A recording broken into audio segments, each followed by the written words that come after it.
उस बंदे को तो आपने सजा दे दी।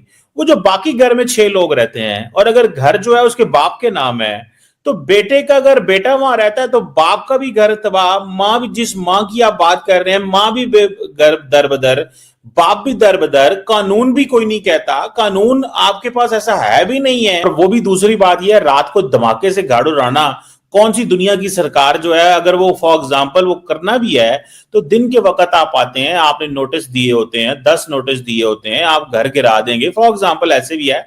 रात को धमाके से घर उड़ाना जो है, ये मतलब दैट्स समथिंग एल्स। लेकिन चलो मूविंग ऑन, एक सवाल है, हम इससे आगे निकलते हैं। कल साहब, what do you make of that? ये जो लड़कों ने जो ये अभी ये जो डेवलपमेंट हुई है, ये डॉक्टर मेडूल की जो बात की जा रही है, एक प्रेशर ये है इंडिया के अंदर कि पहले इंडिया के अंदर जो मिडिल क्लास है, मिडिल क्लास जो मुसलमान है, those who are something, those who are recognized, those who are recognizable, those who can make difference, उनको टाइट करो, क्योंकि वो पैसे भी कमाते हैं, वो इंडिपेंडेंट भी हैं, वो हमारे खिलाफ भी जा रहे होंगे, तो इनको टाइट करो। हाँ, यहां पे एक बात मैं कहूंगा, मैं किसी बंदे की भी कोई एक्टिविटी जो इंडियन कानून के मुताबिक नहीं है, मैं उसको सपोर्ट नहीं करता। I don't support anyone who breaks Indian law, who does any kind of an act of terrorism, मैं उसको सपोर्ट नहीं कर रहा। लेकिन जो सवालात उठ रहे हैं उसमें यही है कि ये कहा जा रहा है कि जो इंडियन मिडिल क्लास है, मुस्लिम मिडिल क्लास को थोड़ा सा दबाओ, not in other cities states but in Kashmir and others, इनको दबाओ ताकि इनके जो लोग हैं, जो वेल ऑफ हैं और जो रेजिस्टेंस दिखाते हैं, उनको थोड़ा सा दबाया धमकाया जाए और उनके अंदर थोड़ी तिड़बड़ जो है वो खत्म की जाए। आपको लगता है कि ऐसी चीज है, या आपको लगता है कि ये एक गुस्सा है यूथ के अंदर अबाउट द इंडियन स्टेट जो कश्मीर के साथ यहाँ वैसे हो रहा है? बट मुझे आप एक बात बताइए ना, अगर ये यूथ पूरे के पूरे मुस्लिम यूथ की आप बात कर रहे हैं, मैं इसलिए पकड़ रहा हूं बात को, कि अगर मुस्लिम यूथ पूरा का पूरा ऐसा फील कर रहा है तो जनाब यहाँ तो सड़कों पर जगह ही नहीं मिलेगी। लाखों नहीं करोड़ों लोग हैं हमारे पास तो मुस्लिम जो है, आप जो बात कर रहे हैं। और आई बात, मैं आपको बड़ा लाइव एग्जांपल देता हूं कि अगर कश्मीर की ही बात कर रहे हैं, कोई एक शिकारा वाला जो डल लेक में चलता है, कोई एक भी उसमें से हिंदू नहीं है, वो सारे मुस्लिम है।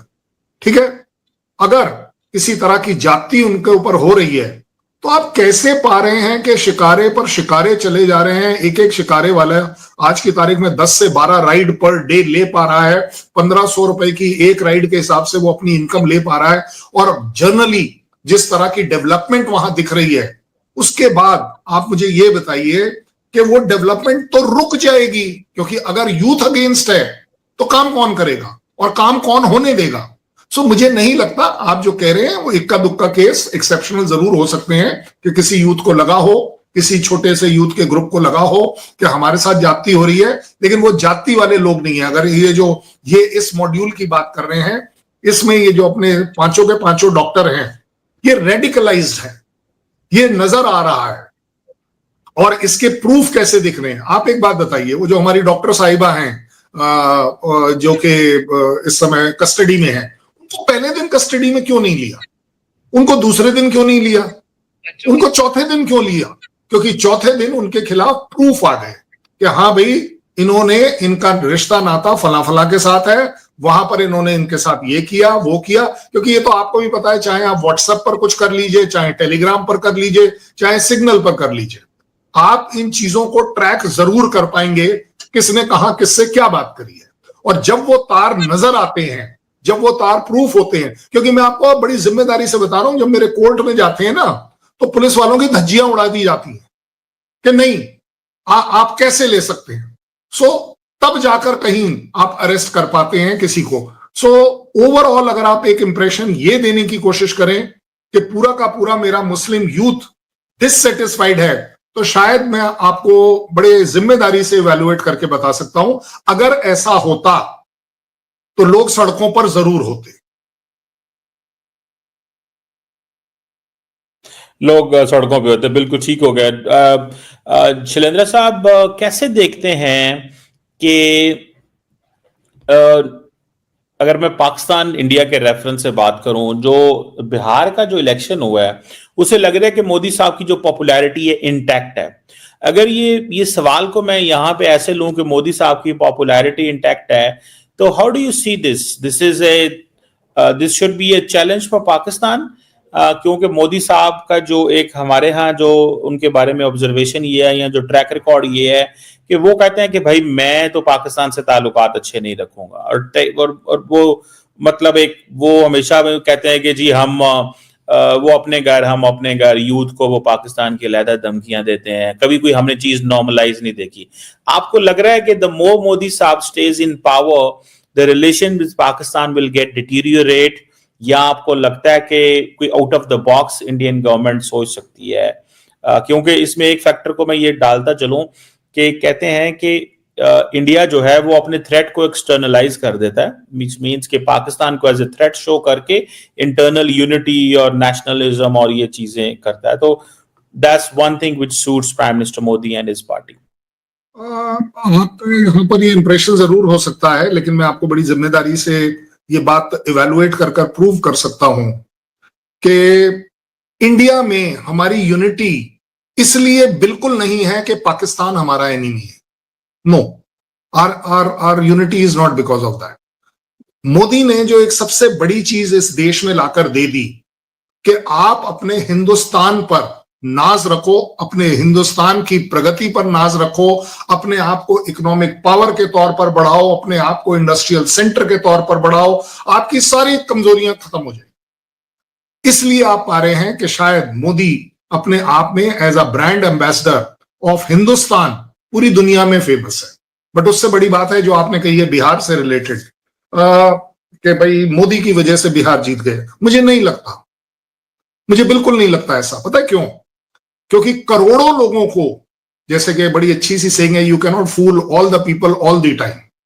करोड़ों लोग जब कुछ देखते हैं तो उसके बीच में सिर्फ मोदी नहीं देखता। Modi is not present in Bihar for the development of Bihar. That means वहां नीतीश कुमार की जो अब तक की सरकार रही है उसने भी कुछ काम किया है। वो काम करते दौरान उसने सेंट्रल गवर्नमेंट में मोदी के साथ इतना अच्छा तालमेल रखा है कि कुछ डेवलपमेंट वहां से भी यहां पर आई है। सबसे बड़ी बात यह है, जैसे कि इस समय हमारे यहां पर क्लैरिटी है कि इवन बिफोर द इलेक्शन कि नीतीश को हराना इसलिए पॉसिबल नहीं होगा ऑपोजिशन पार्टी से क्योंकि पूरे के पूरे बिहार की लेडीज उसके साथ है, और लेडीज उसके साथ सिर्फ एक मेजर वजह से है कि भाई उसने शराबबंदी करी हुई है। एक बात, पब्लिक उसके साथ इसलिए है क्योंकि उसने वो डेवलपमेंट लाकर दी है जो कि अपने आप में एक फिनोमिनल डेवलपमेंट मानी जाती है पिछले 15 से 20 साल में। जो चैलेंज है जिसके लिए ऑपोजिशन ने एक लारा लप्पा दिया था कि हम 2.5 करोड़ जॉब दे देंगे, हम ये कर देंगे, लोगों को पता था। लोग आजकल देखिए, मैं यही इसीलिए बोल रहा हूं, you can not fool everybody all the time. लोगों को दिख गया था कि अगर आप 2.5 से 3 करोड़ जॉब देने की प्रॉमिस कर रहे हैं, उस जॉब के लिए इंडस्ट्री कहां है? जब तक इंडस्ट्री नहीं है तो आप कैसे आपने पहले 30 दिन के अंदर जॉब दे देंगे? तो जो झूठ थे ना वो कुछ एक्सपोज हो गए। वो भी एक बड़ी बात है जिस वजह से आप पा रहे हैं। सो एक कलेक्टिव डेवलपमेंट और विकास का जो मुद्दा है जो कि चलाया मे बी मोदी जी ने बहुत पहले से है, बट वो हर एक स्टेट में कैचअप कर रहा है। कुछ में देर से करता है, कुछ में जल्दी कर जाता है। साउथ इंडिया में अभी भी वो कैचअप नहीं किया है, इसलिए आप साउथ इंडिया में देखते हैं कि अभी भी सरकारें डिफरेंट टाइप की चल रही हैं। वहां मोदी का डेंट नहीं हो पाया है। सो अगर आप सिर्फ मोदी वहां पे लिटरेसी रेट ज्यादा है, वहां पे कहते हैं वहां पे लिटरेसी रेट ज्यादा है, बहुत ज्यादा है। नेशनल जो इस तरह की ये जो जिंगोइज्म नेशनलिज्म इधर चल जाती है, बिहार में, यूपी में, महाराष्ट्र में, इधर राजस्थान में ये वो नहीं चलती, और पंजाब में भी नहीं चलती। तो इज दिस अ फैक्ट? नहीं, मैंने इसलिए आपको बोल दिया ना कि भाई अगर सिर्फ मोदी का एक पार्ट देखना की बात करें तो शायद बिहार अकेले उस पार्ट पर नहीं है। ये मेरा अपना वो है। जैसे मैंने आपको मुस्लिम्स का भी कहा, मुस्लिम का एक बहुत बड़ा तबका ऑल इंडिया बेसिस पर भी अगर हम सर्वे का वो जो एनालिसिस लें वोटिंग पैटर्न का, तो उसमें भी हम पा रहे हैं कि यूपी जैसे शहर में भी जहां टोटली एक टाइम था के जो मुस्लिम वाली लोकेलिटीज थी उसमें जब वो वोट का डब्बा खोला जाता था तो बीजेपी वाला 0 होता था। ये मैं आई विटनेस हूं इस बात का कि वो 0 होता था एक टाइम पर। आजकल हम देखते हैं एक साइजेबल परसेंटेज उसमें आ रही है। साइजेबल आपको दिखाने के लिए अगर मैं बोल दूं 5%, 2%, तो आप बोलोगे 2% क्या होता है, कुछ भी नहीं होता। बट लाखों का 2% काफी कुछ होता है। और 0 से अगर हम बढ़ रहे हैं तो ये अपने आप में मोदी के लिए कॉम्प्लीमेंट है, इसमें कोई डाउट नहीं है। क्योंकि मोदी देश के लिए वो चीज जरूर ला रहा है जिसमें देशवासियों के अंदर एक भरोसा है कि हम एक राइजिंग इकोनॉमी बन पाएंगे, हम एक मैन्युफैक्चरिंग हब बन पाएंगे, हम एक डेवलप्ड हब बन पाएंगे। और इन सब के बीच में कभी कहीं किसी भी जगह मोदी ने कभी अपील नहीं करी है, ऑन रिकॉर्ड बोल रहा हूं, कि पाकिस्तान के खिलाफ हमें एकजुट होना है। Never ever, we don't have this agenda. मानिए मेरी बात, मैं मतलब इन स्पाइट ऑफ कि चलिए आपके और हमारे डिफरेंसेस बहुत ज्यादा हैं। और बाय द वे मोदी ने, अमित शाह ने, राजनाथ ने अलग अलग फोरम्स पर बात क्या करी, अगर हमारी आपस में बातचीत होगी तो टेररिज्म पर होगी। ये बात दसियों बार बोली गई। और मैं आपके यहां का भी जवाब दे देता हूं, इसमें कोई डाउट नहीं है कि आपके यहां से भी कई लोगों ने, आपके जो मंत्री वगैरह हैं, उन्होंने भी कहा कि हम बात करने के लिए तैयार हैं, लेकिन हम बात करेंगे JNK के ऊपर।